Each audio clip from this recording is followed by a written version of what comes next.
Hey guys, welcome back to my channel Pharma Learning with Deepika. I hope you all are doing great. So without wasting your time, let's start a new video on equipment used for drying from the chapter drying. So today we will cover the tray dryer. So I will include the construction, principle, working, application, advantages and disadvantages of tray dryer. For my previous videos on drying, you can check the link in the description box or you can click on the I button also. Now let's talk about the classification of the dryers on the basis of mechanism and example of the dryers. So basically जो types of dryers होते हैं उसमें first आता है that is the static bed dryer. तो जो static bed dryer होता है उसमें जो mechanism involved होता है that is the system in which there is no relative movement among the solid particles being dried, although there may be a bulk motion of the entire drying mass. तो पूरा जो drawing मास होता है उसका entire जो bulk रहता है उसका मोशन होता है, बल्कि उसमें कोई भी रिलेटिव मूवमेंट नहीं होता है अमॉन्ग द सॉलिड पार्टिकल्स जिसको अपन ड्राई कर रहे हैं. तो इसके जो एग्जांपल्स रहते हैं that are tray dryer and the freeze dryer. तो बेसिकली जो स्टैटिक बेड ड्रायर्स जितने भी होते हैं अगर उनके एडवांटेजेस की बात की जाए तो दे आर इसमें एट्रिशन जो रहता है वो ऑब्जर्व नहीं होता है, तो इट इज़ गुड, जिसमें कि आपका पार्टिकल साइज जो रहेंगे वो रिड्यूस नहीं होंगे. और डिसएडवांटेजेस की अगर बात की जाए तो इसमें बेसिकली आप एक फ्रैक्शन ऑफ सॉलिड जो रहेगा उसको डायरेक्टली आपका हीट पे एक्सपोज होता है, तो केवल वही आपका ज़्यादा ड्राई हो जाता है. तो ये डिसएडवांटेजेस हो सकते हैं स्टैटिक बेड ड्रायर के. फिर नेक्स्ट होता है आपका मूविंग बेड ड्रायर. तो मूविंग बेड ड्रायर का जो मैकेनिज्म रहता है वो होता है इसमें जो ड्राइंग पार्टिकल्स रहते हैं वो पार्शली सेपरेटेड हो जाते हैं so that they can flow on each other. तो that is the moving bed dryer. तो इसका एग्जांपल होता है ड्रम ड्रायर. तो इसके जो एडवांटेजेस रहते हैं इसमें बेसिकली देखा जाए तो इंटायर मटेरियल जो रहता है वो कंटिन्यूसली एक्सपोज होता है हीट से, तो पूरा मटेरियल जो रहेगा वो ड्राई होगा. लेकिन डिसएडवांटेजेस में आता है कि जो मूविंग बेड ड्रायर उसमें पार्टिकल के एट्रीशंस होने के चांसेस होते हैं, एट्रीशन टेक प्लेस कर सकता है, इसकी वजह से साइज रिडक्शन जो होता है वो होने के चांसेस होते हैं. फिर नेक्स्ट जो रहता है आपका that is the fluidized bed dryer. तो फ्लूइडाइज्ड बेड ड्रायर में बेसिकली इस सिस्टम में क्या होता है कि जो सॉलिड पार्टिकल्स रहते हैं वो पार्शली सस्पेंडेड होते हैं in an upward moving heated gas system में.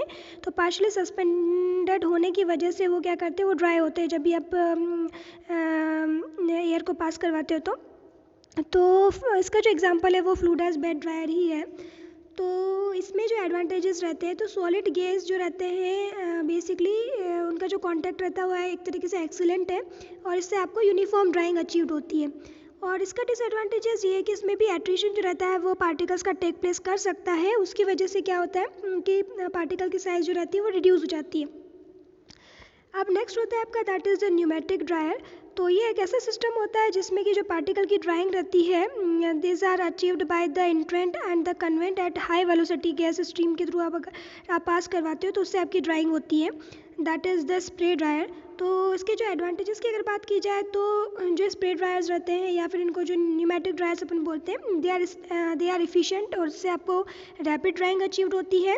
और जो नेक्स्ट रहता है इसका डिसएडवांटेजेस अगर बात की जाए तो इसमें भी पार्टिकल का जो एट्रीशन है वो टेक प्लेस कर सकता है, तो उसकी वजह से पार्टिकल साइज के रिडक्शन जो रहता है वो हो सकता है. तो अब इसमें अगर बात की जाती है कि जो क्रिटिकल क्वालिटी एट्रीब्यूट्स रहते हैं ड्राइंग के टाइम पे जिनका ध्यान रखना पड़ता है तो that is the moisture content, flow property, bulk और टेप डेंसिटी कितनी है, रेसिडुअल सॉल्वेंट और यील्ड कितनी चाहिए, फिर लोड साइज़ क्या है, टाइम ऑफ ड्राइंग क्या है, ड्राइंग रेट क्या है. तो ये सारे आपके क्रिटिकल क्वालिटी पैरामीटर्स होते हैं. तो जो प्रोसेस पैरामीटर्स होते हैं बेसिकली देखा जाए तो जो प्रोसेस पैरामीटर होते हैं उनमें से आपको जो ड्रायर का टाइप कौन सा यूज़ करना है वो डिपेंड करता है. फिर इनलेट एयर फ्लो कैसा है, वॉल्यूम कितनी है, आपको कितने वॉल्यूम में उसको करवाना है ड्राई, फिर टेम्परेचर कितना रखना है, ड्यू पॉइंट कितना रखना है, फिर फिल्टर प्रॉपर्टीज़ और साइजेस कितनी है, फिर एग्जॉस्ट एयर टेम्परेचर और फ्लो कितना है, फिर लोड साइज़ कितनी है, लोड पोजीशंस क्या है, फिर प्रोडक्ट का टेम्परेचर आपको कितना मेंटेन करके रखना है, टाइम ऑफ ड्राइंग कितनी है, कूलिंग टाइम कितना है, एनवायरनमेंट का टेम्परेचर और उसकी रिलेटिव ह्यूमिडिटी कितनी है. तो ये सारे आपके प्रोसेस पैरामीटर्स रहते हैं जो आपको ध्यान में रखने होते हैं.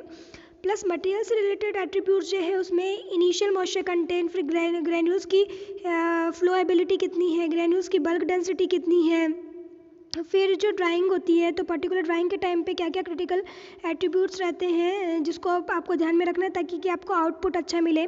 तो मॉइस्चर कंटेंट पे you have to focus, granules की फ्लोएबिलिटी पे you have to focus, granule की बल्क एंड टाइम डेंसिटी कितनी है, वो ग्रैन्यूल्स का स्ट्रेंथ कितना है, उनका पार्टिकल साइज़ कितना है, पार्टिकल साइज डिस्ट्रीब्यूशन कितना रखना है, फिर रेसिडुअल सॉल्वेंट और यील्ड जो रहेगी वो कितनी रहेगी। तो ये सारे जो क्रिटिकल क्वालिटी एट्रीब्यूट्स हैं उनके ऊपर आपको ध्यान देना रहता है इक्विपमेंट को सिलेक्ट करने से पहले। तो जो अपना फर्स्ट इक्विपमेंट है जिसको अपन आज देखते हैं that is the tray dryer. तो ट्रे ड्रायर का जो बेसिक प्रिंसिपल रहता है तो इसमें क्या करते हैं कि हॉट एयर जो रहती है वो कंटिन्यूसली सर्कुलेट होती रहती है और फोर्स कन्वेक्शन जो हीटिंग रहती है इसमें टेक प्लेस करती है ताकि कि आपका जो मॉइस्चर रहे वो सॉलिड जो भी आपने स्प्रे किया है ट्रे पे, जो भी सॉलिड आप स्प्रेड करते हो ट्रे पे, तो उसमें जो मॉइस्चर कंटेंट जितना है वो रिमूव हो सके। तो रिमूव कैसे होता है? By the force convection heating process के थ्रू। तो साइमल्टेनियसली जो एयर रहती है वो आपकी मॉइस्ट हो जाती है क्योंकि वो क्या करती है कि जो भी मॉइस्चर आपका सब्सटेंस में प्रेजेंट रहता है उसको एब्जॉर्ब कर लेती है और फिर जो मॉइस्ट एयर रहती है उसको आप पार्शियली रिमूव कर सकते हो। ठीक है, फिर अगर कंस्ट्रक्शन की बात की जाए इसकी तो basically it consist of A rectangular chamber जिसकी जो वॉल्स रहती है वो इंसुलेटेड रहती है और ट्रेस को जो प्लेस करना रहता है आपको, जो हीटिंग चैम्बर है उसमें आप ट्रेस को प्लेस कर सकते हो। तो जो लेबोरेटरी ट्रे ड्रायर्स रहता है उसमें 3 ट्रेस मिनिमम रहती है और इंडस्ट्री में जो रहता है 20 ट्रेस तक वेरी कर सकता है साइज़। अब जो हर एक ट्रे रहती है वो रेक्टेंगुलर हो सकती है या फिर स्क्वायर हो सकती है शेप में और इनका जो साइज़ रहता है वो 1.2 to 2.4 metre square in area हो सकता है। और जो लोडिंग रहती है तो जो ट्रे रहती है यूजुअली 10 to 100 mm डीप हो सकती है और जो डिस्टेंस रहती है between the bottom and the upper tray and the surface of the substance loaded तो वो सब्सिक्वेंटली वेरी कर सकती है। तो कितनी रहती है देखा जाए तो 40 mm तक you have to keep that size. तो इतना आप मतलब कि इतना डिस्टेंस आप रख सकते हो। फिर ड्रायर जो रहता है उसको is fitted with a fan for circulating the air over the truss in the corner of the chamber. So direction of fans are placed to direct the air in the exposed path. तो इसमें basically जो heater आपका लगा रहता है तो एक fan भी लगा रहता है जिसकी वजह से आपको डायरेक्शन प्रोवाइड करता है, प्लस आपके डायरेक्शन वैन्स भी लगे रहते हैं जिसके थ्रू जो एयर रहती है वो पूरी तरीके से सारी जितनी भी ट्रेस लगी हुई रहती है वहाँ से सर्कुलेट होके आउटलेट के थ्रू बाहर निकल जाती है, जैसा कि आप डायग्राम में देख सकते हो। तो दिस इज़ द ये आपका पूरा चैम्बर है। ठीक है, ये वेल इंसुलेटेड चैम्बर रहता है जिसमें कि आपकी trays a number of trays you can place according to the capacity refer करती है। फिर हीटर्स लगे हुए रहते हैं और यहाँ पर एयर का इनलेट रहता है तो यहाँ से जो भी एयर आती है हीटर्स के थ्रू वो एयर जो रहेगी वो हीट होगी। हीट होने के बाद में जो यहाँ पर फ़ैन लगा हुआ रहता है तो वो फ़ैन जो रहता है वो डायरेक्शन प्रोवाइड करता है, आपकी जो भी एयर है उसको डायरेक्शन प्रोवाइड करेगा। और यहाँ पर फ़ैन की स्क्रीन लगी हुई रहती है जिसकी वजह से जो एयर आती है वो कैसी आएगी, आपकी फ़िल्टर्ड एयर आएगी। तो इसके बाद में जो ये रहता है फ़ैन उसको डायरेक्शन प्रोवाइड करता है और यहाँ पर वैन्स भी लगे रहते हैं जो कि पूरे डायरेक्शंस प्रोवाइड करते हैं आपकी एयर को। तो एयर जो रहती है वो पूरी ट्रेस के थ्रू सर्कुलेट होके आउटलेट से बाहर निकल जाती है। तो ये इसका कंस्ट्रक्शन होता है। अब अगर इसकी वर्किंग की बात की जाए तो वर्किंग में बेसिकली क्या होता है कि जो भी वेट सॉलिड है उसको आप ट्रे में लोड कर देते हो और फ्रेश एयर को इंट्रोड्यूस करते हैं थ्रू द इनलेट। तो इसके बाद में वो हीटर के थ्रू पास होती है और हीट अप हो जाती है। फिर जो हॉट एयर रहती है वो कंटिन्यूसली सर्कुलेट होती रहती है bye means of the fan. तो जो रहता है 2 to 5 मीटर पर सेकेंड की उसकी स्पीड रहती है। फिर turbulent flow lower the partial vapor pressure in the atmosphere and also reduces the thickness of the air boundary layer। तो वैसे आप फ्लो करवा सकते हो। प्लस जो वाटर इवोपरेट होगा from the surface of the material तो वाटर जो रहता है वो enters the surface of the surface से तो वो इवोपरेट हो जाएगा तो एयर जो रहेगी वो मॉइस्ट हो जाती है। फिर उसके बाद में क्या होगा, जो सॉलिड के इंटीरियर कैपिलरी एक्शन जो हो रहा है तो उसके अंदर आपका वाटर डिफ्यूज़ होने लग जाता है। फिर ये कब होता है, जब आप सिंगल पास करवाते हैं एयर का तब होता है। और the time of contact is short and the amount of water picked up in a single pass is small होता है। इसकी वजह से आप क्या कर सकते हो कि वापस से बैक सर्कुलेशन करवा सकते हो। तो 80 to 90% is circulated back through the fan और only 10 to 20% of the fresh air is introduced. तो बैक फ्लो जो रहता है आपका फ़ैन के थ्रू आप रिसर्कुलेट करवा सकते हो 80 to 90% और 10 से 20% जो रहती है आपकी फ्रेश एयर इंट्रोड्यूस होती है उसमें।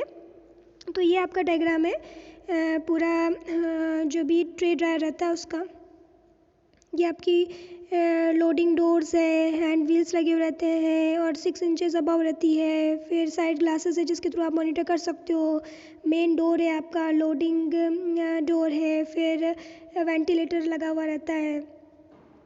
अब एडवांटेजेस की अगर बात की जाए बेसिकली तो handling of the material done without any losses और it can be operated batch wise, you can operate that process. तो इसकी वजह से क्या होगा कि हर एक बैच को आप separately as a separate entity you can handle.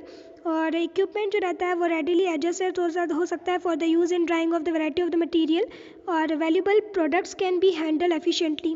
Disadvantages की अगर बात की जाए तो बेसिकली जो एज यू कैन सी कि यहाँ पर लोडिंग और अनलोडिंग करना पड़ रहा है बार बार, तो लेबर की रिक्वायरमेंट जो रहती है वो बढ़ जाती है। प्लस ये बैच वाइज प्रोसेस है तो ऑब्वियसली बात है कि टाइम कंज्यूमिंग तो हो गई।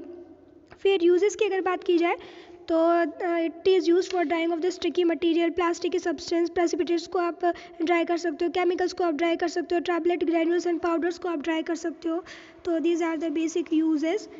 अब इसमें क्या रहता है कि वेरिएंट्स भी अवेलेबल होते हैं। तो वेरिएंट्स जो रहेगा, वेरिएंट्स में you can apply the vacuum conditions. आप एक पंप अटैच कर सकते हो जिससे कि वैक्यूम कंडीशन इसमें मेंटेन हो सकती है, जिससे कि जो भी अगर थर्मोलाइबल सब्सटेंस है उनको अगर आपको हीट करवाना हो तो आप वैक्यूम कंडीशन को मेंटेन करके और मटेरियल को हीट सेंसिटिव जितने भी प्रोडक्ट्स हैं उनको आप ड्राई करवा सकते हो। तो ये सारे जो वेरिएंट्स रहते हैं वो अवेलेबल रहते हैं। प्लस टनल ड्रायर आपका अवेलेबल रहता है। तो ये एक तरीके से टनल ड्रायर जो रहता है इसमें ट्रक को आप लोड करके वेट मटेरियल से आप टनल के थ्रू पास करवाते हो और जो भी मटेरियल रहता है उसको ड्राई करवाते हो, विच इज़ इलेक्ट्रोस्टैटिकली कंट्रोल्ड एक तरीके से रहता है हर एक यूनिट। तो सॉलिड जो रहता है वो ड्राई हो जाता है और प्रोडक्ट को आप डिस्चार्ज कर लेते हो on the other end of the tunnel. तो ये वेरिएंट्स आपके मार्केट में अवेलेबल है for the tray dryers. That's all for today. Thank you for watching. I hope you are liking my videos. If you like my videos, then subscribe to my channel and share my videos as much as you can with your friends and family members. Stay safe and healthy. Bye bye. Take care.